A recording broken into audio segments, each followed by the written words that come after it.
Olá a todos, sejam muito bem-vindos. Este é o canal da TV Damásio no YouTube e você já sabe, o canal da TV Damásio no YouTube é o seu canal do direito. E hoje, um tema importantíssimo, um tema da ordem do dia, um tema essencial para o desenvolvimento da sua advocacia, para o desenvolvimento do direito, para nós ficarmos antenados com aquilo que existe de mais moderno no direito. O tema de hoje é Direito e Tecnologia, transformação digital da advocacia. E, para tanto, foi convidada, para nossa alegria aqui do Damásio Educacional, de pronto aquecer o nosso convite e já está conosco a doutora Cíntia Bellini. Doutora Cíntia, olá, tudo bem?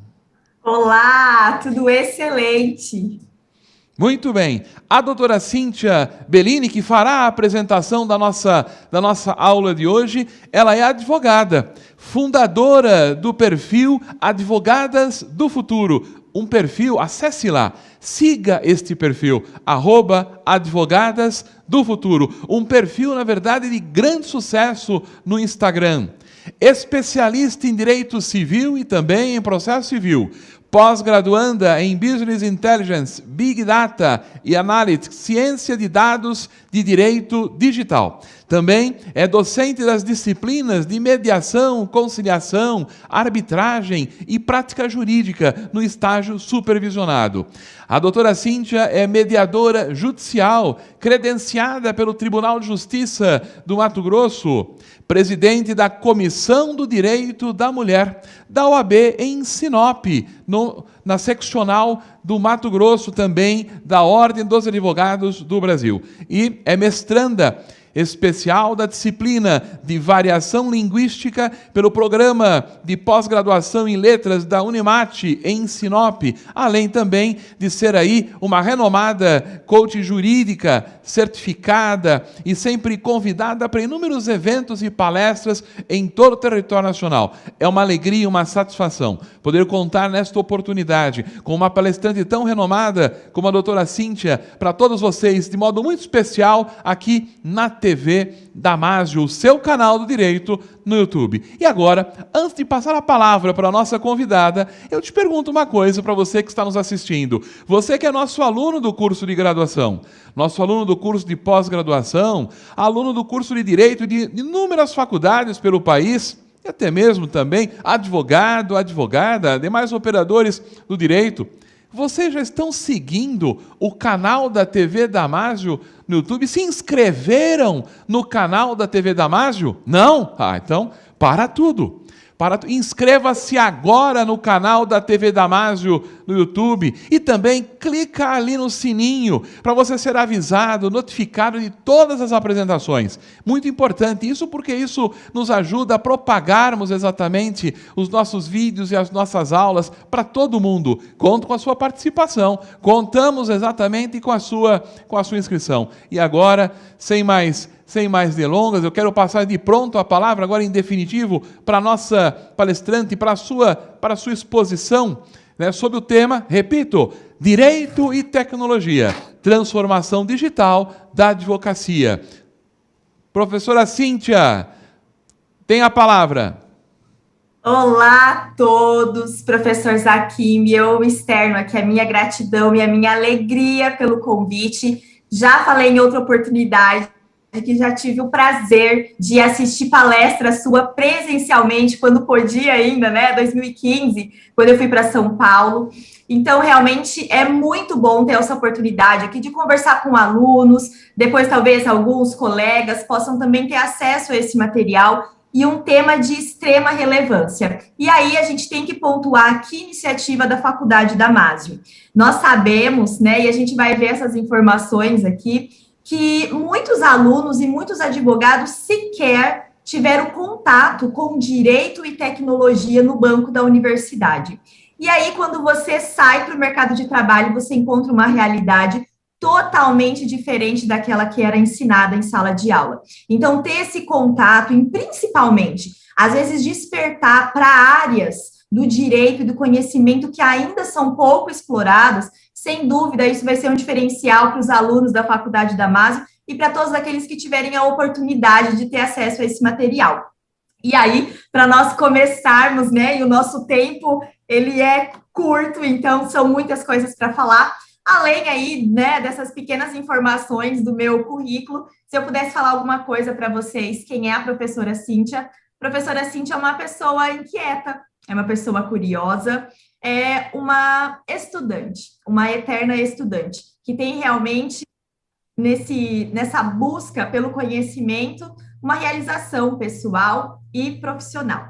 E aí, para nós entrarmos e falarmos transformação digital, direito e tecnologia, nós vamos falar aí, talvez, sobre alguns paradigmas que existem entre a advocacia tradicional versus uma advocacia vanguardista, traçar um debate entre direito 4.0, direito 5.0. Será que o termo mais correto seria mundo acelerado ou mundo ansioso para tudo aquilo que nós estamos vivendo? Talvez se essa palestra fosse, essa aula, né, fosse em 2019, nós teríamos um cenário totalmente diferente, algumas coisas muito longe e distante de nós. Mas falar sobre direito e tecnologia em transformação digital em 2021, em que uma pandemia nos tirou realmente do nosso ciclo normal em que estávamos seguindo e trouxe para alguns uma super novidade e uma imposição.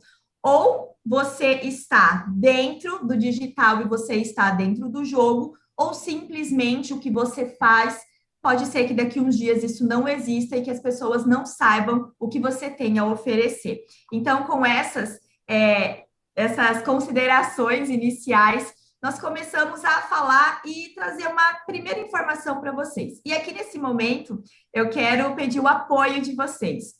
Quando a gente fala sobre direito, tecnologia, algumas informações ainda são distantes, outras não. Eu já aplico na prática, trabalho num escritório, faço estágio, minha família vem do direito, é tradicional, ou simplesmente eu vou ver aqui algumas informações e vou falar, professora, isso não se aplica, isso é para um grande escritório, não, eu vou fazer concurso público. Calma, para tudo que você está fazendo, coloca aí como se todas essas informações que nós fôssemos conversar hoje fosse um grande quebra-cabeça.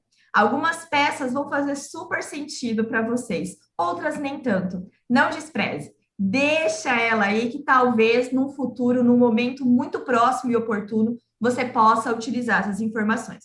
Então, falar sobre a verdadeira transformação não é falar apenas sobre softwares, falar sobre sistemas, sobre algoritmo, inteligência artificial. A verdadeira transformação, ela começa além, ela começa com pessoas. Não adianta nós termos as melhores tecnologias disponíveis se nós não estamos preparados para lidar com isso. Por isso, para nós começarmos a ver direito e tecnologia num caminho muito próximo, como algo interdisciplinar e multidisciplinar ao mesmo tempo, nós precisamos falar de cultura, ferramentas e modelo de negócios. Professora, como assim cultura? Cultura num exercício muito rápido, você foi criado por alguém, foi educado por alguém e foi passado para você valores, preceitos, talvez do que é certo ou errado, do que é mais adequado ou inadequado, e isso formou você como um ser, como um sujeito, fez você entender o que você gosta e o que você não gosta. Cultura é aquilo que nós acreditamos, é aquilo que nós pensamos e, principalmente, é aquilo que nós transmitimos ou transferimos para outras pessoas. Mas a parte boa da cultura é que ela pode ser mudada. Da mesma forma que nós recebemos valores super positivos, às vezes algo ali no meio do caminho não foi tão benéfico para alguns, mas a parte boa é que ao longo da vida a gente pode reconstruir ou desconstruir algumas informações e a cultura, então, é algo que está também em constante movimento. Algo muito importante é ferramentas. Às vezes, nós estamos pensando que são tecnologia, sistemas mega complexos. Nossa, preciso fazer um curso de TI ou ser agora um desenvolvedor, um programador, para conseguir entender. Não. Ferramentas são coisas que vão nos auxiliar nesse processo de transformação. E eu vou passar para vocês alguns modelos de ferramentas, tanto jurídicas, né, específicas, foram criadas para o mundo jurídico, como ferramentas que foram desenvolvidas por outras áreas e que podem simplesmente ser utilizadas dentro do direito.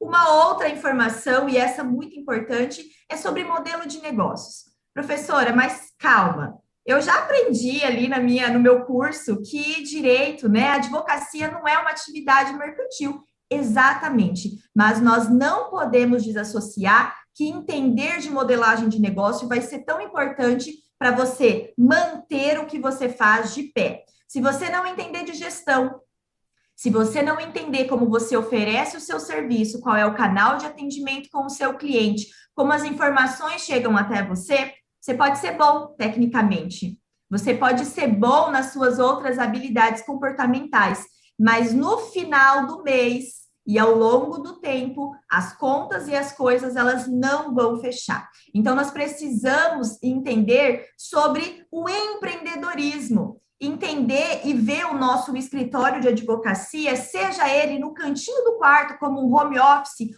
ou numa grande avenida, num escritório mega estruturado, como um empreendimento. Um empreendimento necessita de investimento, precisa de energia, de fluxo e de planejamento. Se eu não tiver essa junção, infelizmente, o que eu faço pode estar aí fadado ao fracasso. Para nós entendermos onde nós estamos hoje, 2021, a gente precisa fazer uma rápida viagem ao passado. Nós sabemos que todas as transformações e revoluções que aconteceram ao longo dos anos e das épocas mudaram a forma com que a gente consome, mudaram a forma como a gente se comporta. Então, nós saímos de uma era em que, olha, carvão, eletricidade, máquinas industriais, era da computação, e nós chegamos aí na indústria ou revolução 4.0, ou que alguns já chamam de também revolução 5.0, em que física quântica, inteligência artificial, big data, inteligência das coisas, tudo fala. A geladeira fala, o fogão fala, a câmera fala, tudo é interligado, tudo está também conectado. E aí, já numa revolução 5.0, em que é focado mais no desenvolvimento das pessoas.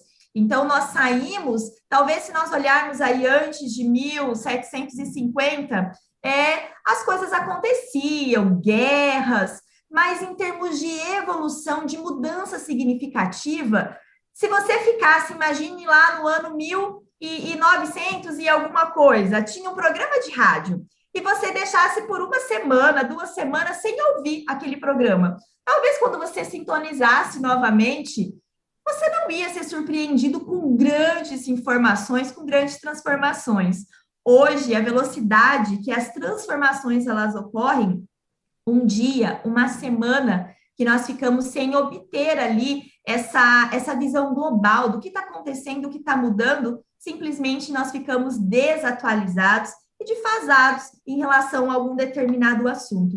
Então, nós podemos afirmar que o mundo ele está conectado. Todas as coisas conversam. Imaginem vocês, nesse momento de pandemia, um cidadão que não possui um aparelho celular e que necessitava fazer aí o pedido de um auxílio ou até agora o cadastro da vacina. Sem essa conectividade, a cidadania ela está também, de alguma forma, ela pode estar sendo impedida no seu pleno exercício.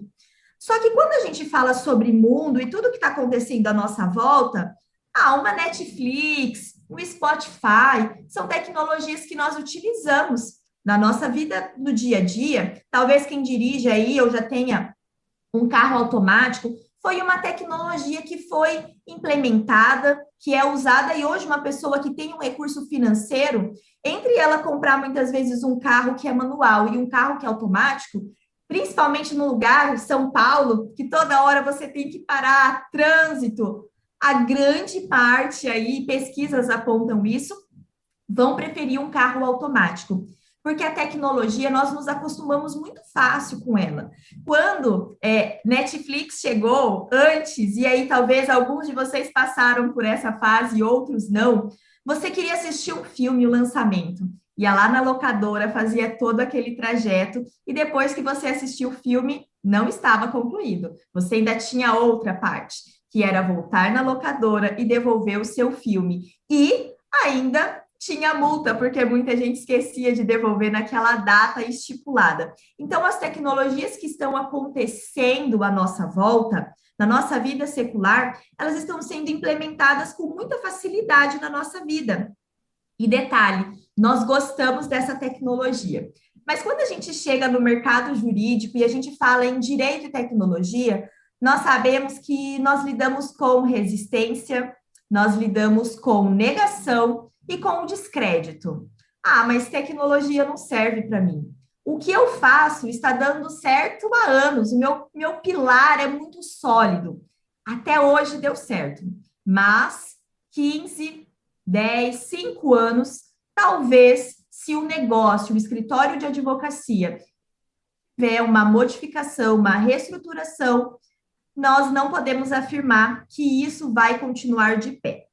Então, para vocês terem uma ideia, qual é o tamanho do nosso mercado? Será que é necessário nós verificarmos e vermos na tecnologia algo que pode nos beneficiar? Esse número aqui foi retirado do site do Conselho Federal, a fonte é o Conselho Federal. Então, nós temos aproximadamente um número de 1.298.768 advogados no Brasil. E essa semana, né, uma notícia aí que veiculou, o número de advogadas superou o número de advogados pela primeira vez na instituição. Quantos cursos de direito nós temos espalhados pelo Brasil? 1.210 cursos de direito. Em média, quantos alunos hoje acadêmicos estão matriculados no curso de direito? 900 mil. E aproximadamente 3 milhões de bacharéis. Teve um estudo que colocou que até provavelmente 2023, até 2025, nós estaremos aí com um número também de 2 milhões de advogados. Então, provavelmente a quantidade de profissionais jurídicos, ela irá aumentar. E isso, eu estou falando só de advogados. Eu não estou falando de defensores, de juízes, e até dos próprios aqui, os bacharéis encaixariam um pouquinho no paralegal. Mas isso é para a gente observar e pensar, poxa, numa quantidade de advogados, o que será que eu preciso fazer para ter sucesso? E aqui sucesso não é sobre o quanto que eu ganho. Sucesso envolve muitas outras coisas. A questão financeira é importante, sim, porque nós pagamos boleto todos os meses. Mas sucesso também tem a ver com realização profissional. Sucesso tem a ver como você ser uma ferramenta de transformação social. Sucesso tem a ver com democracia, com cidadania. O advogado, ele possui uma função social. A Constituição, no artigo 133, ela fala que o advogado, ele é indispensável à administração da justiça. Nós sabemos que alguns acabam se perdendo no meio desse caminho, mas o desejo, e precisa ser o desejo, principalmente para quem vai advogar, de talvez uma idealização, uma utopia, de você realmente uma advocacia diferenciada, mas que é possível você ser um profissional de excelência, você ter sucesso e você fazer a diferença na vida das outras pessoas. Então, quando a gente olha para esse número aqui, esse número tem que, no mínimo, fazer nós refletirmos. Quem sou eu? Quem vai ser eu no meio dessa quantidade de advogados? Imaginem vocês que em 1827, quando nós tivemos aqui, né, as duas primeiras faculdades autorizadas a ter o curso de Direito, São Paulo e Olinda, a prova, né, que tinha critérios aí objetivos para que os possíveis acadêmicos entrassem, envolvia o domínio de línguas estrangeiras.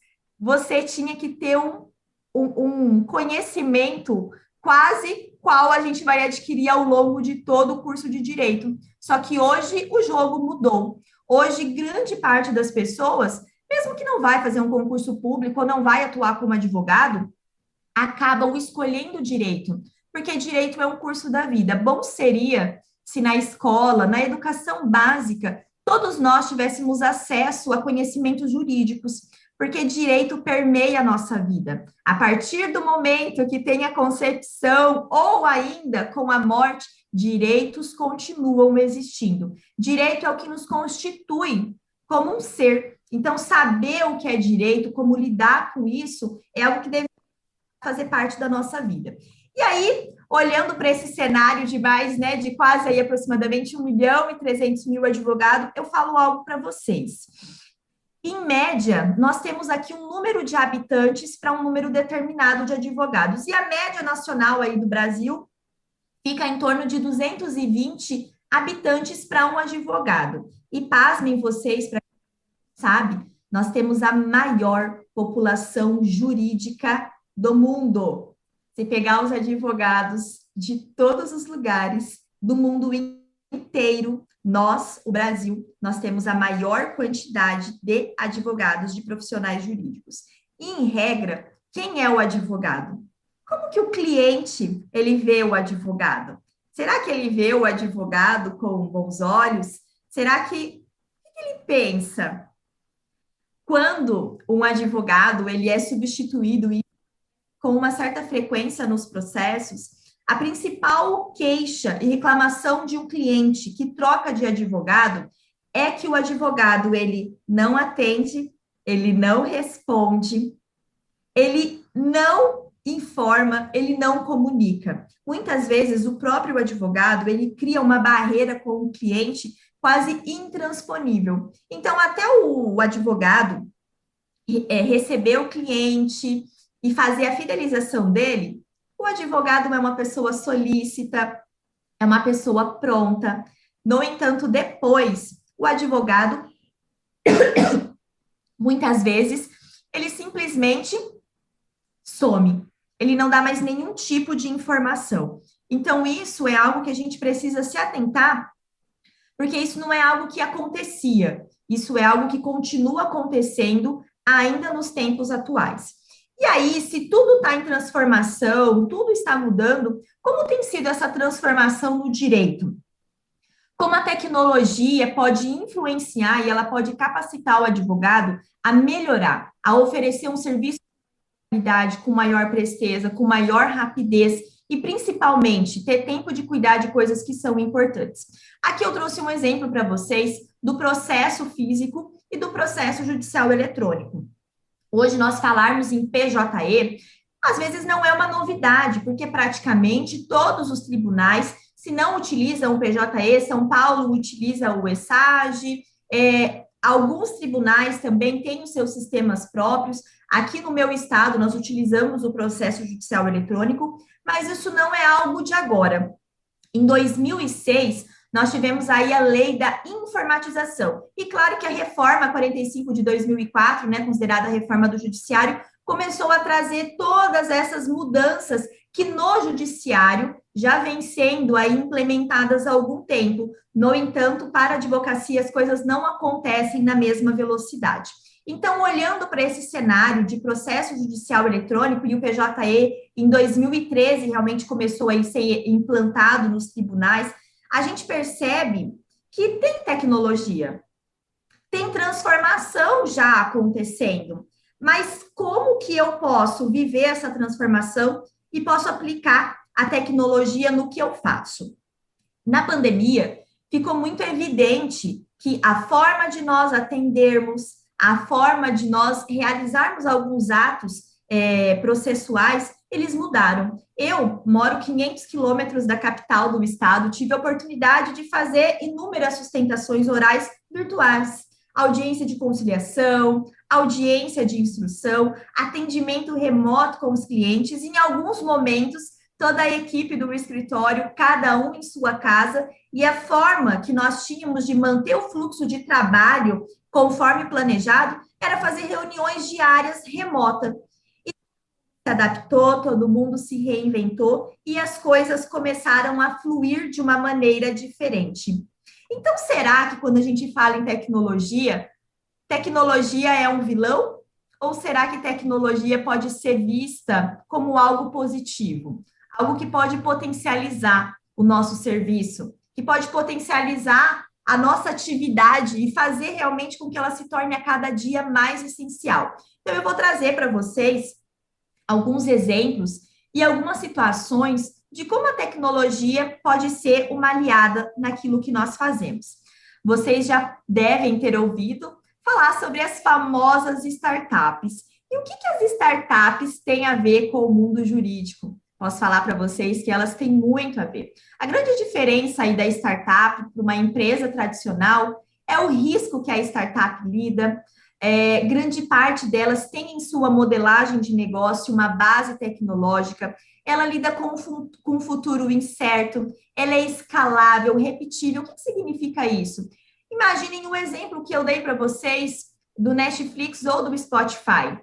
Quem criou, né, quem desenvolveu esse sistema, essa plataforma de streaming, depois percebeu que isso poderia ser replicado, ou um Uber, que não tem nenhum carro e os motoristas e o próprio negócio ele pode ser aplicado, repetível, em diversas situações. Então, a startup, e nós temos aqui vários unicórnios brasileiros aí, e cito para vocês, talvez, uma dessas startups, que é o Nubank, que tem aí se destacado, e feito realmente um trabalho diferenciado na questão quando nós falamos em relação com o banco. Então, até imaginem, tínhamos que ir no banco pegar uma fila para pagar uma conta. E, poxa, tem um banco que não tem agência física, será que funciona? Um ponto muito importante que a gente precisa observar é que as startups, elas resolvem dores. E elas começaram a se preocupar com algo que a gente vai ver com um pouquinho mais de clareza, a experiência do cliente. Será que o cliente iria no banco porque era uma obrigatoriedade ou porque ele gostava de ir no banco, que ele aproveitava aquela meia hora e 40 minutos para ler um capítulo do livro que ele precisava? Os números, né, têm nos mostrado que não. Na grande parte, as pessoas viam essa relação com o banco como uma obrigatoriedade. Você ter que movimentar, deixar o seu dinheiro lá e ainda no final do mês ter que pagar uma taxa simplesmente para ter a conta no banco. Então, isso tem facilitado, e nada contra os outros bancos, as outras instituições financeiras, mas um exemplo de como as startups, elas podem vir solucionar uma dor e, principalmente, elas podem fazer com que essa livre concorrência, essa demanda, ela aumente e ela chegue, de fato, ao consumidor de uma maneira diferenciada. E no direito, nós não temos poucas startups. Eu trouxe para vocês, esse é o radar atualizado da B2L de abril de 2021, com algumas startups jurídicas. Então, se nós temos as startups no nosso mundo secular, dentro do mundo jurídico, nós temos startups que fazem trabalhos específicos para otimizar, para facilitar a vida do advogado. A B2L, a Associação Brasileira de Legal Tech, ela surgiu em 2017. Eu tive contato com a B2L em 2018, 2019 me tornei associada. Hoje o perfil Advogadas do Futuro, que é um perfil acadêmico voltado realmente para inserir conhecimentos que ligam tecnologia, direito e prática profissional, ela não está nesse radar, mas ela está no outro radar da B2L, que são de startups que estão em early stage, startups que estão aí dando seus primeiros passos, tentando se solidificar. Mas aqui nós temos inúmeras startups que estão aí já no mercado. E aqui nós temos praticamente aí 13 nichos específicos de serviços. Então, eu gostaria só de citar alguns para vocês terem ideia quem são essas empresas, o que elas fazem. Se a gente vai aqui para essa parte de conteúdo, educação e consultorias, então nós temos startups que são específicas em oferecer treinamentos, consultorias para o mundo jurídico. O outro exemplo é de gestão de escritório e departamento jurídico. Muitos advogados e muitos escritórios de advocacia, até hoje, não possuem nenhum sistema de gestão. Professora, mas será que um sistema de gestão... a pessoa começa, tem 2 processos. Será que realmente ela precisa disso? Imagine que se você começa pequeno, mas de forma estruturada, depois, quando você vai fazer análise desses dados, você vai filtrar essas informações Isso você consegue com muito mais rapidez e velocidade. Então, a gestão de escritório, ela pode servir para você fazer tanto a parte financeira do escritório, ativo, passivo, gerar boletos, e também para fazer a gestão do fluxo, do relacionamento com o cliente, os dados, lembrar a data do aniversário dele, você conseguir ali observar e não depender apenas da pesquisa do tribunal, para saber se esse processo teve documentação, o que aconteceu e, principalmente, essas informações, elas estarem na palma da sua mão. Então, aqui eu falei até então, poxa, não vi nenhuma novidade nessas startups, mas nós temos outros tipos de startups. E aqui vou dar para vocês sobre análise e jurimetria. Essas startups, elas vêm resolver também uma dor. Que dor é essa? Muitas vezes, quando um advogado ele vai entrar com um determinado processo, é possível ele fazer uma análise de preditividade. E aí, como que eu vou fazer essa preditividade?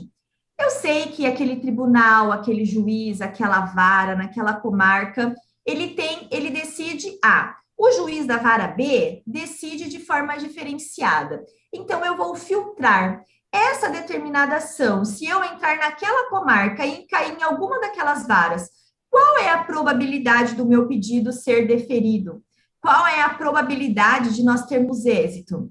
Qual é a probabilidade de nós termos que pagar uma sucumbência? O que ele tem entendido sobre esse determinado assunto? Eu já utilizei aqui no escritório fazer análise de jurimetria.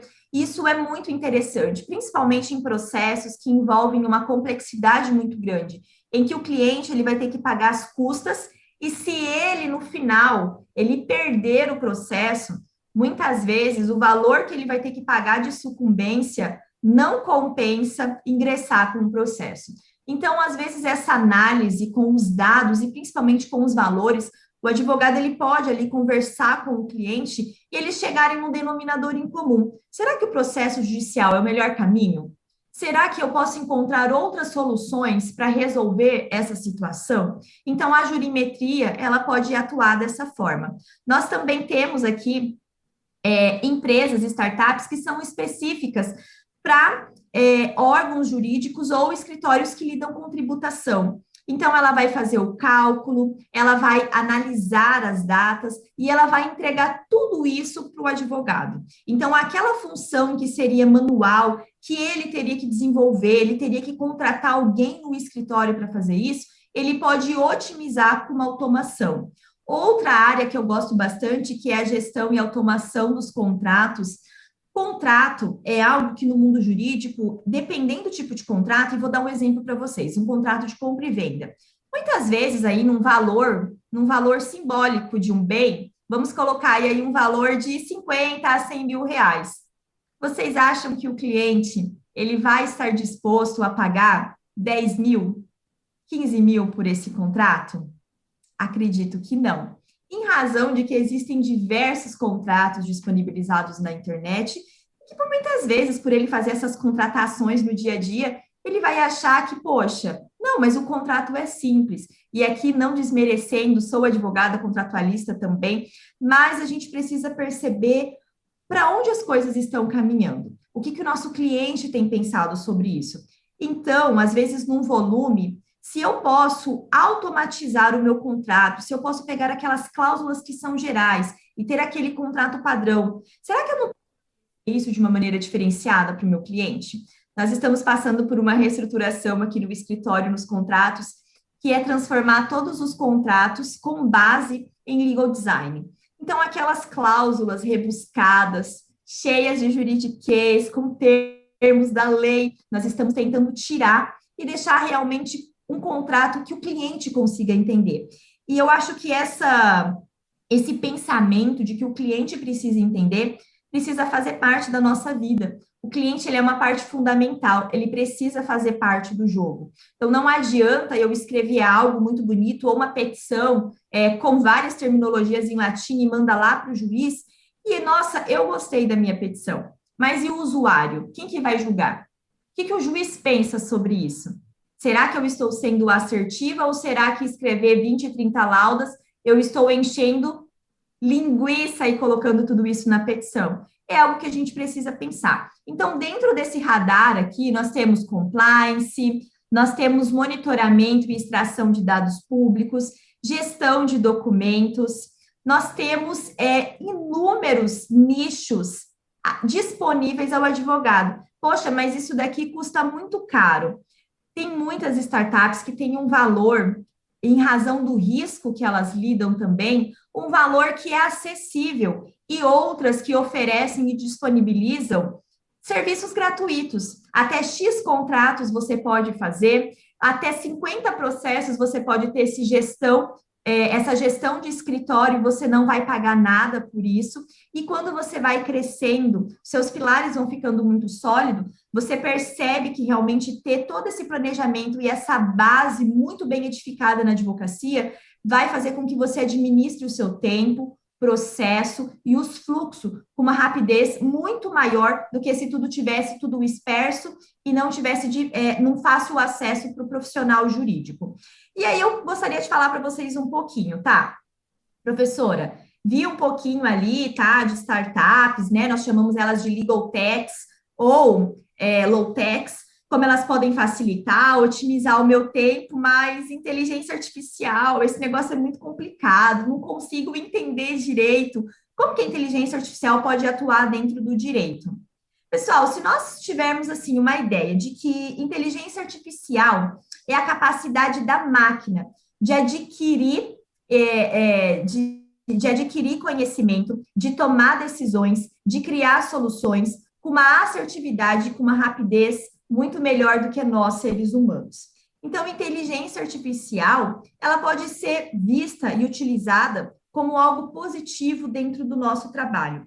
Eu não preciso entender sobre aprendizagem, né? O aprendizagem aí da inteligência artificial, que a gente chama de machine learning, se ela vai ser de forma por reforço, como que vai se dar essa aprendizagem? Eu preciso entender como que a inteligência, né, se é supervisionada ou não supervisionada, tinha fugido, mas como que a inteligência artificial, ela pode ser útil ao que eu faço. Então, eu não preciso entender o código dela, o algoritmo, como que ela está fazendo todo esse processo, mas eu posso entender como ela pode ser útil, como ela pode melhorar as minhas informações, aquilo que eu faço. Então, nós temos diversas inteligências artificiais dentro do direito. E aqui eu queria falar algo para vocês. No Poder Judiciário, a inteligência artificial, ela tem sido usada há muito tempo.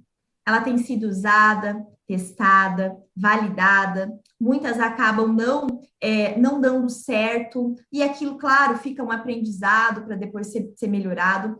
Mas isso é muito normal, né? Quando tem aí os encontros dos juízes, eles falarem sobre inteligência artificial, falarem sobre tecnologia. O ministro Barroso, em um dos eventos que ele estava, que eu participei online, ele falou que a tecnologia tem se tornado algo vital para a vida do ser humano. E é verdade. Então, às vezes, você falar de nanochip, você falar de coisas de física quântica, lá dentro do tribunal, está todo mundo sabendo. Mas quando a gente chega para falar com os advogados, não, mas isso daqui é muito complexo, eu preciso disso.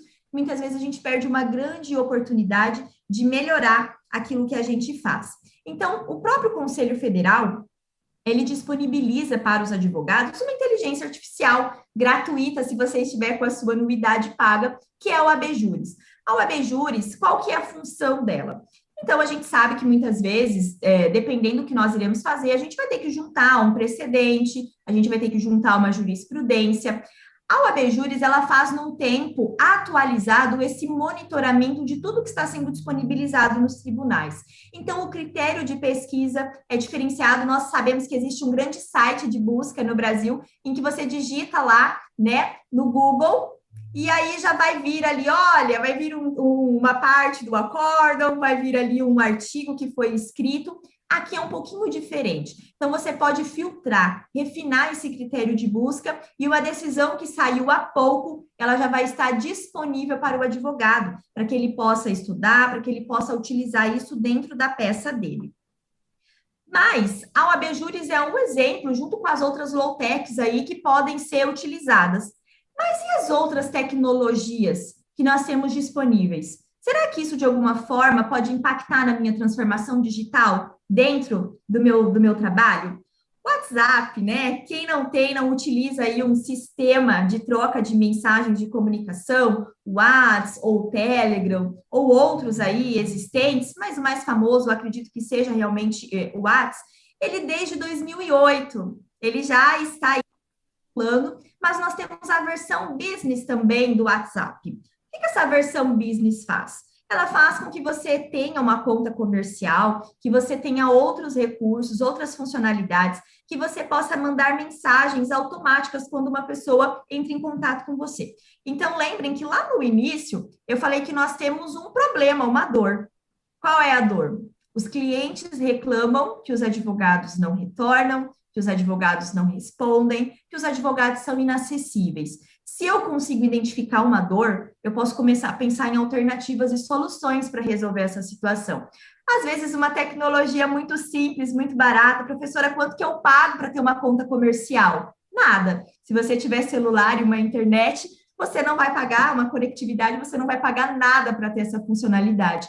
E eu posso começar a minimizar essa distância e melhorar essa falha na comunicação que existe com o meu cliente.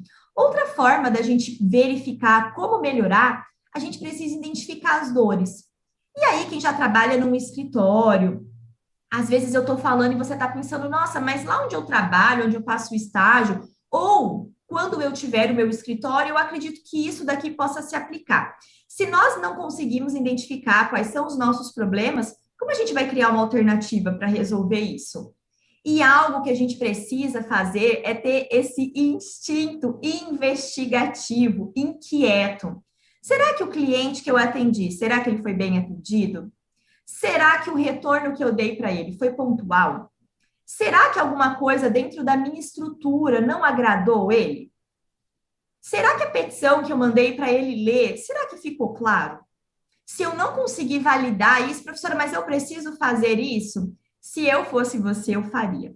Né? Se eu fosse você, eu faria, porque nós temos esses canais de comunicação com o nosso cliente e nós conseguimos identificar quais são os pontos que precisam ser melhorados, a gente tem como fazer um planejamento e seguir. Se eu acho que tudo que eu estou fazendo está bom e que não tem melhorado, muitas vezes eu não vou inovar, eu não vou fazer nada de diferente. E aí, um adendo, inovação é diferente de tecnologia. Eu posso inovar, criar algo espetacular, sem muitas vezes utilizar nada que tenha uma base tecnológica. Nós ficamos no escritório estudando duas propostas. Uma era referente a uma taxa de permanência e outra uma consultoria fixa para oferecer aos nossos clientes. Mas o detalhe é que nós não queríamos chamar o cliente aqui no escritório, conversar e explicar para ele. Nós queríamos que isso fosse numa comunicação totalmente visual, baseada em Visual Law, que quando o cliente recebesse isso,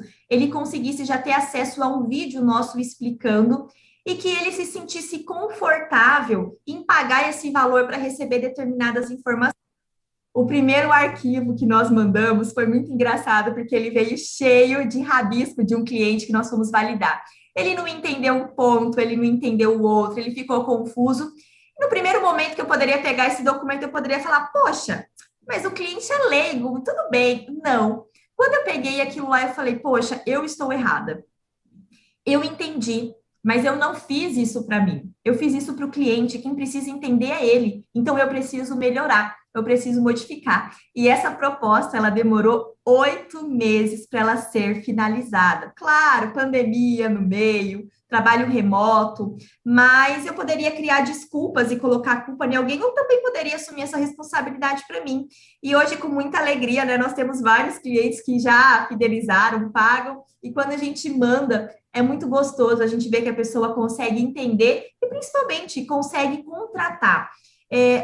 Muitos escritórios vivem só de honorários de processos. Isso é um perigo, é um risco. Imagine nesse momento que algumas ações, elas simplesmente, elas frearam, elas desaceleraram, as pessoas não vão entrar no judiciário ou não vão procurar uma alternativa para resolver. Se você não tem uma outra fonte de receita dentro do escritório, e às vezes você tem um prédio alugado, você tem toda a manutenção de energia, de deslocamento, sistema, de um estagiário, de uma secretária, da pessoa que limpa, dependendo da estrutura, simplesmente as contas não irão fechar no final do mês.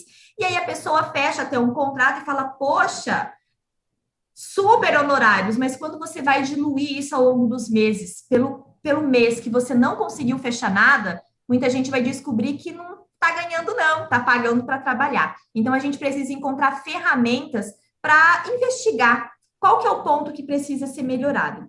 E aí, o Google Forms é uma ferramenta que eu gosto muito, ela é simples, ela é intuitiva e ela pode ser utilizada dentro do escritório de advocacia. Outra ferramenta muito legal, e eu já estou cuidando aqui com o horário, é o Canva. O Canva é um aplicativo que faz arte, talvez nós temos vários empreendedores aqui participando dessa aula também, já utilizaram. Então, o Canva é uma forma de você modificar as petições, de você fazer as artes do que você quer postar, do conteúdo, criar logo do escritório, sem que você precise pagar nada por isso. Ferramentas, né, para gestão de tarefas e do escritório. A comunicação é algo bem importante. Então, aqui eu trouxe um exemplo, o Trello, mas aí pode utilizar a Asana. Eu utilizo o Kanban aqui no escritório, que eu gosto bastante. A gente consegue fazer esse monitoramento das tarefas, quem está fazendo o quê, qual é o prazo, o que está dando certo. E algo muito, muito importante, armazenamento em nuvem. Dentro do nosso celular, pode estar todas as nossas petições, a nossa vida. E o advogado, ele produz um trabalho que é intelectual. Imagine você, com o seu celular, desenvolveu aquela petição maravilhosa que você estudou, se debruçou, e dá um pane no seu computador e você perde todos os seus arquivos e não consegue recuperar. O prejuízo da produção intelectual para o advogado, muitas vezes, é um prejuízo irreparável. Irreparável. Então, você ter uma forma onde que os seus arquivos vão ficar guardados, isso é algo importante, conseguir acessar eles pelo celular, isso vai facilitar. Eu utilizo uma outra nuvem, que é uma nuvem paga, é o Mega, que eu gosto bastante, mas também utilizo muito o Google Drive para algumas situações aqui de armazenamento que eu preciso também. Então, eu estou trazendo para vocês ferramentas, não é que eu ouvi alguém falar, ferramentas que eu utilizo, que eu validei na prática e que funcionam na minha estrutura do meu negócio. E aí, falando sobre ferramentas, a gente precisa se atentar que tudo que nós estamos fazendo hoje tem um ponto aí, uma chave muito importante, que são os dados. Então, será que os dados no escritório de advocacia, eles são...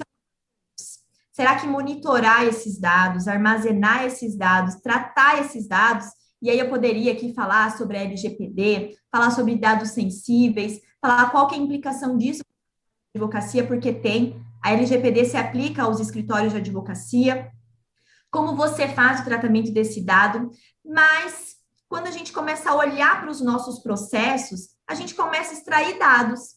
Qual que é o meu cliente? Qual é Por que ele chegou até a mim? Qual é o tipo de situação que ele me traz? E eu consigo identificar qual é o meu público-alvo. Eu trouxe um exemplo aqui para vocês, a Data Lawyer, que ela faz a utilização de jurimetria também, e ela faz essa extração dos dados, esse monitoramento e essa preditividade que muitas vezes nós precisamos dentro do nosso trabalho. Eles até então estavam trabalhando só com um plano mensal, mas a última vez que eu tinha conversado com eles estavam vendo a possibilidade também de começar a fazer a jurimetria por um valor de consulta determinado para aquele processo. Então, vejam que nós temos inúmeras ferramentas disponíveis. E uma coisa que eu preciso dizer para vocês é que grandes escritórios não têm problemas com tecnologia. Grandes escritórios desenvolvem tecnologias, eles têm design, programador, eles têm inúmeras pessoas, um time muito multidisciplinar para ganhar, porque às vezes é uma advocacia de massa, mas a grande situação são para os pequenos e médios escritórios de advocacia. São os que mais sofrem com a transformação digital, porque às vezes não viram como que isso pode beneficiar, não tem a acessibilidade e falta, muitas vezes, o conhecimento sobre a ferramenta e o que ela pode fazer também pelo advogado. E aí eu pergunto para vocês, Professora, mas será que com tudo isso, se eu não for um advogado que entenda de ferramentas, de modelagem de negócio, de cultura, será que eu vou estar fadado ao fracasso? Eu posso falar para vocês que nós verdadeiramente estamos vivendo a transição e o rompimento da advocacia tradicional. A transformação digital, ela começou há 20 anos atrás, ela não é algo que começou agora. Mas grande parte dos escritórios de advogados, eles estão sentindo o reflexo da tecnologia em razão dessa obrigatoriedade que houve na utilização de softwares, de sistemas, de tecnologias. Mas utilizar, muitas vezes, apenas por utilizar e não ver nisso uma real vantagem, não vai fazer com que esse mindset, ele realmente ele possa existir, ele possa beneficiar as pessoas do direito. Ministro Barroso fala também que o advogado do futuro não é aquele que propõe uma demanda, mas é aquele que sabe evitar. Nós temos um cenário de mais de 200 milhões de habitantes e um cenário processual que já beirou 100 milhões de processo e hoje fica ali naquela margem de contingência de 80 milhões entre os que saem, os que ficam e aqueles que permanecem. E aí eu pergunto para vocês, qual será o modelo desse novo profissional jurídico? Esse profissional que entende de tecnologia como uma ferramenta, que vê outras alternativas para se manter, sem ser a única exclusiva de um protocolo, de um processo judicial. Nunca se falou tanto em nós desenvolvermos as nossas habilidades. E em 2015 eu fiz o meu curso de formação de mediação judicial pelo Tribunal de Justiça, e eu posso dizer, esse curso foi um divisor de águas na minha vida. Ele era uma advogada e uma advogada depois. Eu estou em escritório de advocacia desde 2006, passando aí um período pelo Ministério Público também, e aí já nos últimos 6 anos dentro da sala de aula lecionando. Até a professora, a pessoa, antes do curso de mediação era uma e se tornou outra.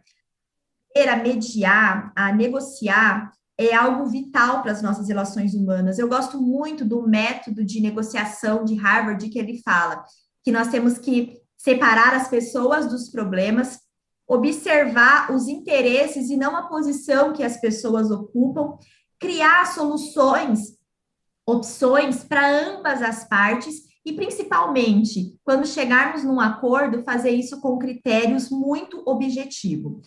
O advogado que não sabe negociar, que não sabe mediar, e temos ferramentas para fazer isso de forma online, ou de IAR, plataformas de resolução de conflitos online, que notificam online, nós muitas vezes vamos perder uma grande oportunidade de fazer justiça, de ser realmente aquela peça indispensável à administração da justiça. Eu sei que muitas vezes o estudante de direito, o litigar, o processar, tribunal, a gente vibra e fala, poxa, foi para isso que eu nasci. Mas a gente precisa se perguntar o que de fato o cliente quer. Será que o cliente, ele quer litigar ali durante 4, uma duração aí mínima de um processo, pessoal, 4 anos, 10, 12 anos, ou será que o cliente ele quer resolver o problema dele? Muitas vezes, atrás daquela fala aparente do cliente, de que ele quer brigar, ele vai pagar tudo que for possível para outra pessoa não ganhar, esconde muitas vezes sentimentos, mágoas e principalmente um objetivo de resolver toda essa situação.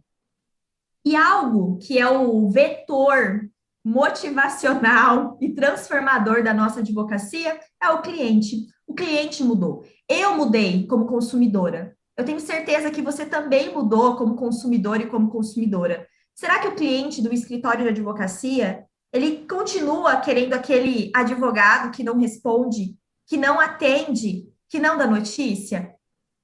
O cliente, ele precisa ser encantado. O cliente, ele precisa ser fidelizado. Eu gosto muito quando a gente fala dos 3 R's, para você ver se você está no caminho certo. Então, primeiro, o cliente ele vem através de você pelo reconhecimento. Depois, o cliente ele recompra. E por último, ele te recomenda. Então, nós precisamos olhar para o cliente não só como uma pessoa que vai ajudar a pagar os boletos, que vai fazer parte aqui da nossa cadeia de gestão, A gente precisa olhar para o cliente como uma pessoa.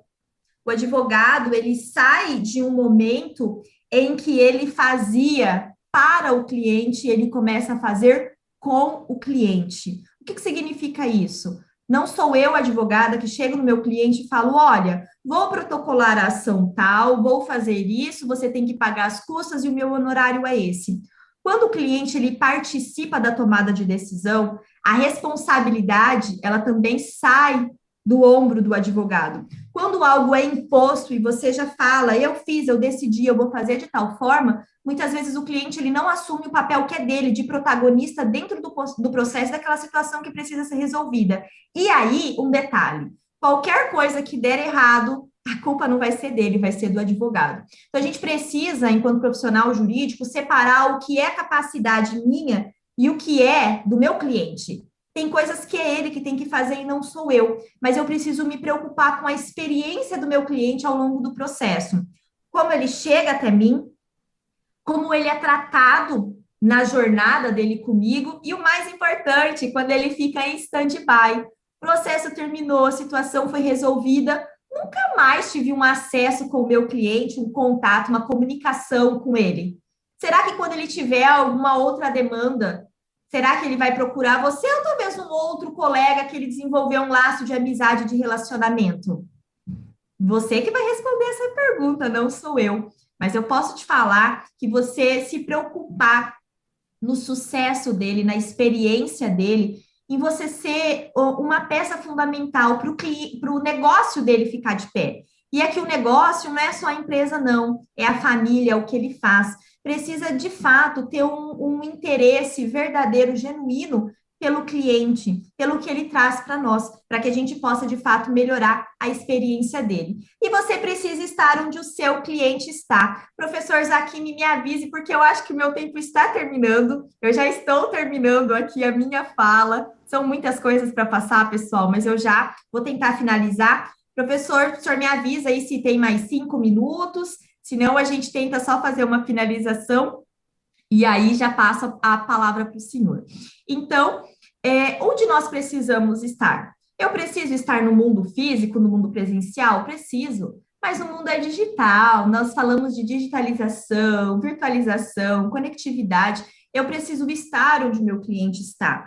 E aqui não é apenas ter uma rede social, ter um Instagram e fazer dancinha no Reels, participar de um grupo lá no Facebook, não é sobre isso. Estar numa rede social é produzir um conteúdo de valor para o cliente. E o que eu vejo, principalmente fazendo uma análise aqui de um aplicativo de relacionamento social, como o Instagram, é que muitos advogados e muitos estudantes, eles começam a produzir conteúdo para outro advogado.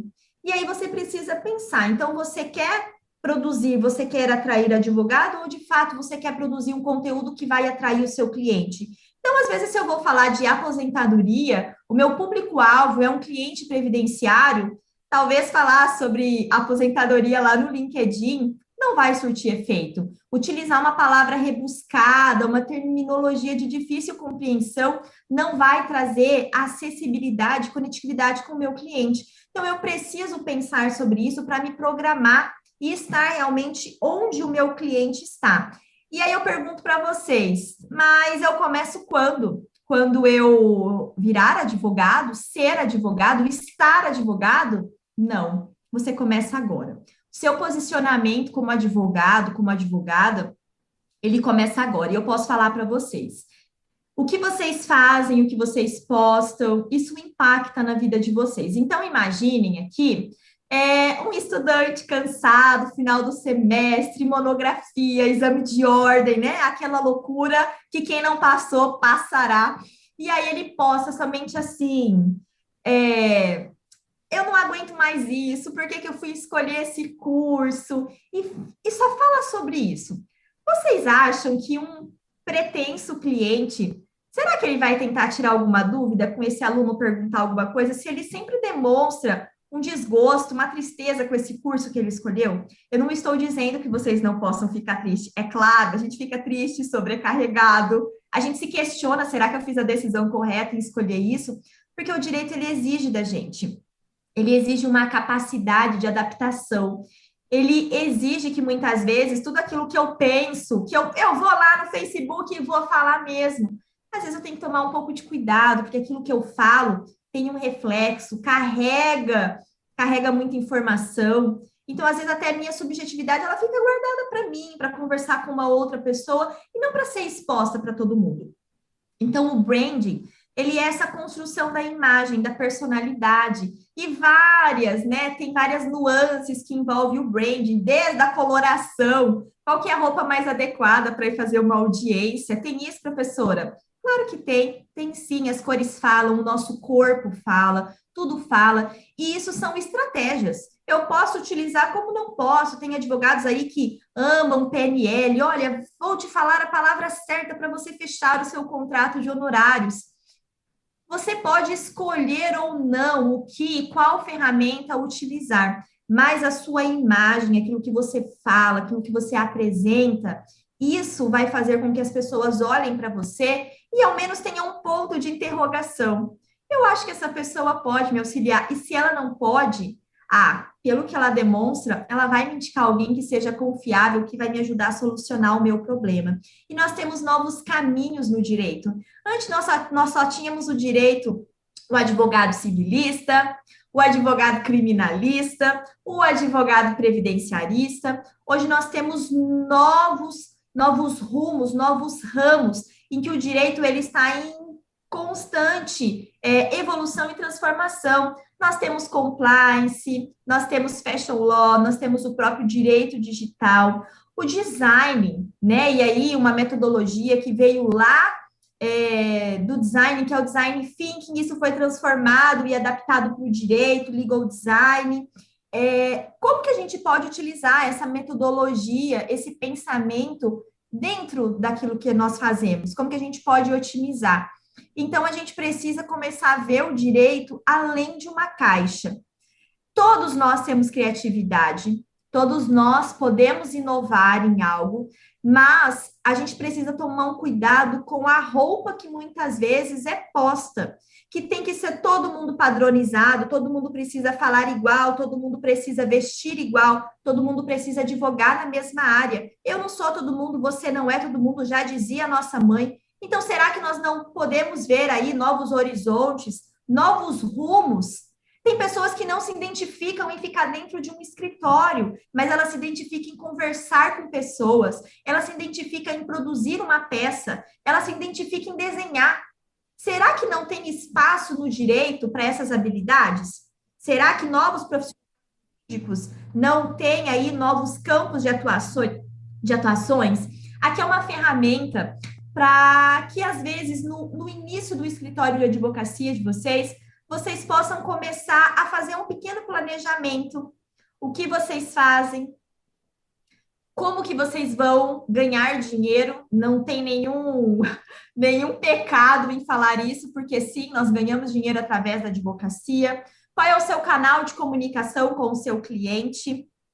Como que você faz esse planejamento? Essa ferramenta, o Canvas, ele ajuda você a olhar, e aí com um post-it você coloca aqui, tira ali, você individualmente ou com a equipe. Isso não se aplica no escritório de advocacia, isso se aplica a qualquer negócio. Tentar verificar qual que é a dor que você vai resolver, qual que é o problema que você está resolvendo. E aqui, numa atividade de minutos, você consegue aí fazer um planejamento para meses de onde você está e onde você quer chegar. E aí, para nós partirmos para o final, eu preciso falar que, poxa, eu posso entender de ferramentas, posso entender de tecnologia, posso até desenvolver, ser um desenvolvedor, um programador. Se você não tiver habilidades comportamentais, meu amigo e minha amiga, sinto muito, mas sua jornada vai ser bem complicada. Empresas hoje, entre contratar alguém que é bom tecnicamente e alguém que desenvolveu as suas habilidades comportamentais, muitas vezes entre a técnica e o comportamento, eu prefiro o comportamento, porque o comportamento, eu posso tentar desenvolver uma habilidade nessa pessoa, um curso, uma especialização, um mestrado, uma experiência, mas o comportamento é algo mais complicado de ser mudado. 90% aí, uma pesquisa de um RH falou que 90% dos nossos problemas no mundo não são técnicos, são éticos. Se são éticos, comunicação, colaboração, relacionamento, empatia, liderança, pensamento crítico, ética, são habilidades que precisam fazer parte da nossa vida. Professora, mas eu não tive essa matéria específica. Quase ninguém teve. E aí aqui, um ponto-chave entre você ter essas habilidades é que a gente precisa ter esse olhar atento. Vocês podem estudar na melhor universidade do mundo, a minha faculdade mais renomada. Vai ter uma parte que é da faculdade e vai ter a outra parte que é do aluno.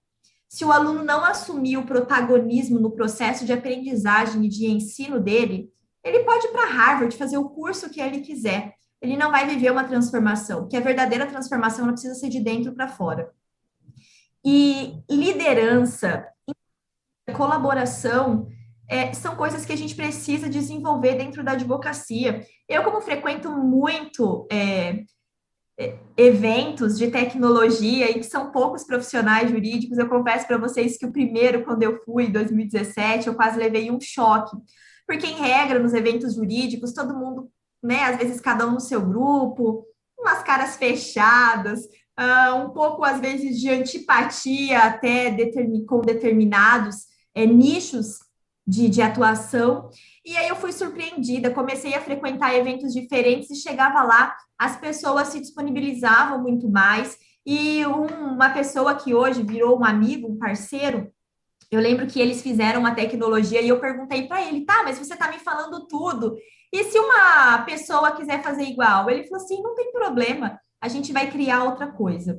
E talvez esse pensamento que a gente tem que ter no direito. Tá, mas eu fiz a peça, mas tem um modelo lá no Google. E se eu compartilhar com o meu amigo, com o meu colega, o material que eu fiz para o estudo, será que eu não estou criando um clima de colaboração? Parceria é tão importante na advocacia como ter clientes.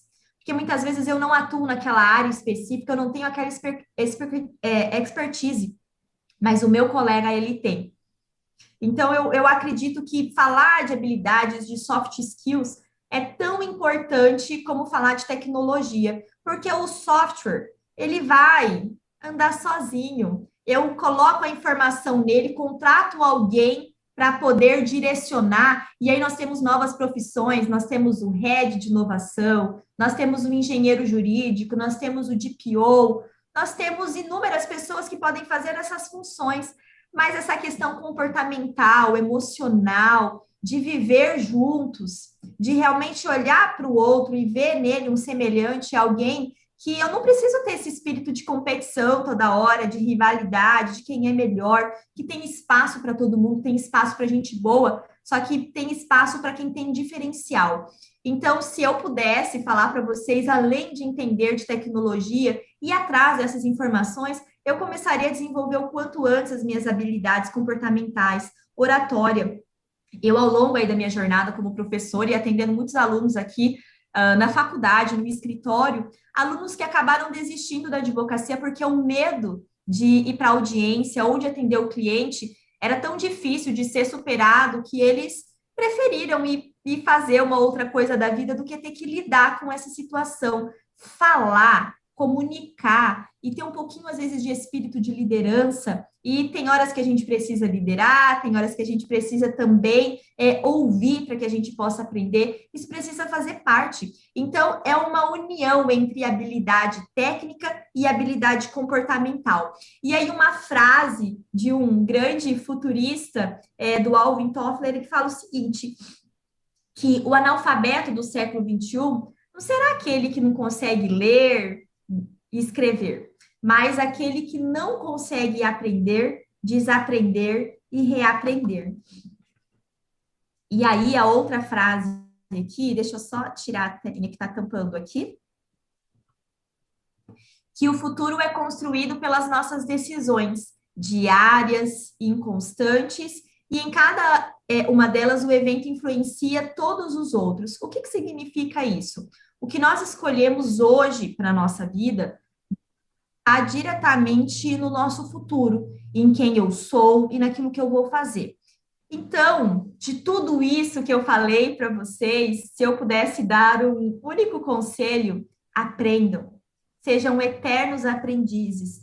Não se enfadem muitas vezes por vocês já terem adquirido um título, uma experiência, busquem mais. A gente precisa ter um nível ali de satisfação, de gratidão por tudo aquilo que nós já conquistamos, mas nós precisamos ter esse espírito de inquietude e de criatividade sempre batendo a nossa porta. Ter esse pensamento de pontos de melhoria, onde eu posso melhorar. Um livro que eu li recente, que é 5% a mais, inclusive o autor dele é um advogado, ele falava que uma grande jornada se começa com apenas um passo. Às vezes eu falei tudo isso daqui, poxa, mas então eu vou procurar já uma especialização de tecnologia, vou entrar num curso de programação, vou aprender sobre inteligência artificial. 5%. Tenha essa visão de crescer um pouquinho todo dia, faça um pouco além. Grande parte das pessoas não estão dispostas a fazer a parte delas. É por isso que algumas se destacam sobremaneira e outras não. É claro que nós temos um fator aí, sorte, né? Esforço, conhecimento e oportunidade, ou algumas coisas que já vêm de família, já estão constituídas e construídas, mas esse conselho, essa fala é de uma professora que começou do nada. Eu, quando comecei a trabalhar no escritório de advocacia em 2006, eu não tinha ninguém na minha família do direito, eu não tinha ninguém que era formado, e eu comecei a criar essa habilidade de criar minhas próprias oportunidades, e elas continuam até hoje. Então, não tem um limite, tem um limite de satisfação, de ter escrito 2 livros, de ter feito coisas muito legais, de ter passado por vidas e de ter transformado pessoas, de ter sido algo dentro de uma transformação na vida de alguém, isso é muito especial, mas como pessoa, olhar para tudo isso e pensar, poxa, eu estou indo no caminho certo, eu estou tentando melhorar todos os dias. É o pensamento, é o conselho que eu deixo para vocês. Eu agradeço imensamente a oportunidade, eu acho que eu extrapolei o meu horário, mas eu agradeço ao professor Zaquim, eu agradeço à Faculdade Damásio, a cada um de vocês que tiveram a paciência de estarem aqui comigo e os que irão assistir essa aula posteriormente, que todas essas informações, que de alguma forma isso possa fazer algum sentido e possa motivar vocês a melhorarem em algo ou crescer em determinada área da vida de vocês. Gratidão. Muito obrigado, professora Cíntia Bellini, pela sua palestra, pela sua exposição. Realmente fantástica essa questão do direito e tecnologia. E eu me recordo aqui, a professora colocou 2 frases aí de um pensador. Eu me lembro de uma frase que eu li no livro A Luta pelo Direito, de Rudolf von Ehring, que falava: o direito não é uma simples ideia, e sim uma força viva. Exatamente isso que a professora nos trouxe hoje, esta força viva que representa o direito atualmente na tecnologia, né? No direito digital, na tecnologia, isso acaba sendo importante. O direito hoje não é, portanto, como o direito que muitas vezes nós aprendemos na faculdade. Passou por uma transformação, modificação, se atualizou, se modernizou, e o profissional do direito precisa estar antenado, precisa estar, portanto, numa atualização constante, né? Isso acaba sendo importante, e a palestra da professora foi fantástica, né? Porque abriu, na verdade, a cabeça de todos aqueles que estão nos assistindo, seguramente. Eu só tenho a agradecer. Vou passar rapidamente para as suas considerações finais. Na sequência, nós encerramos aqui a nossa aula. Mais uma vez, obrigada, professor Zaquim, obrigada a todos os alunos que estiveram aqui, e que vocês possam ser resilientes, que vocês tenham realmente esse desejo de ser um profissional do futuro ou já um profissional do presente, que além de entender de tecnologia, de ferramentas, que vocês também sejam especialistas em pessoas. Existe muito espaço dentro do direito pouco explorado, mas esse espaço ele precisa ser preenchido por pessoas que estão dispostas a fazer o que muitas pessoas não farão. Então, isso requer estudo, isso requer dedicação, isso requer transformação, e crescer dói. Crescer dói, mas é muito vantajoso você chegar hoje, sexta-feira, 30 de abril e você olhar para ontem, 29, e falar, poxa, eu consegui melhorar em algo. Então, esse é o meu futuro e meu desejo de futuro para vocês. Um futuro brilhante, um futuro abençoado, um futuro próspero e ético, porque é possível brilhar dentro da advocacia, é possível vocês conquistarem o espaço de vocês, só precisam ter as ferramentas, as estratégias e fazer o planejamento correto. Muito bem, muito obrigado. Eu vou quebrar aqui um pouco o protocolo, nós vamos fazer uma selfie, ainda que de forma remota, mas olha lá, vamos fazer uma selfie, depois eu encaminho, ok? Depois eu encaminho lá para a professora a imagem, a foto, vou compartilhar nas redes sociais também e tudo, né? Mas eu deixo aqui os meus agradecimentos, mais uma vez, à doutora Cíntia Bellini pela sua brilhante exposição, e já fica convidada, na verdade, a pensar num outro tema, nos trazer, e vamos colocar uma outra exposição, uma outra aula especial, que seguramente vai continuar encantando todos aqueles que estão nos assistindo. Você, internauta, quer seja aqui da TV, daqui do curso de graduação em Direito no Damásio, ou do curso de pós-graduação, ou aluno do curso de Direito de qualquer outra faculdade do país, advogado, advogada, nós só temos, na verdade, a agradecer pela sua audiência, pela sua participação, pelo seu interesse. Navegue aqui no canal da TV Damásio no YouTube, tem outras aulas especiais de direito notarial, direito registral, de direito civil, de bioética, biodireito, direito das sucessões, direito penal, processo penal, inúmeras aulas especiais estão aqui à sua disposição gratuitamente, né, no canal da TV Damásio, no YouTube. E eu quero deixar registrado aqui também os nossos agradecimentos a todo o pessoal da área técnica aqui, dos estúdios da TV Damásio, né, exatamente que estão fazendo chegar até você a melhor transmissão, o melhor som, a melhor imagem, tudo isso, portanto, de forma absurdamente profissional. Os estúdios da TV Damásio, né, tem aqui, portanto, toda uma estrutura profissional à disposição, portanto, do grupo Damásio Educacional e, portanto, à disposição de você que está nos assistindo. Doutora Cíntia, muito obrigado. Até uma próxima oportunidade. A todos vocês, né? Até uma outra oportunidade. Até mais. Tchau, tchau.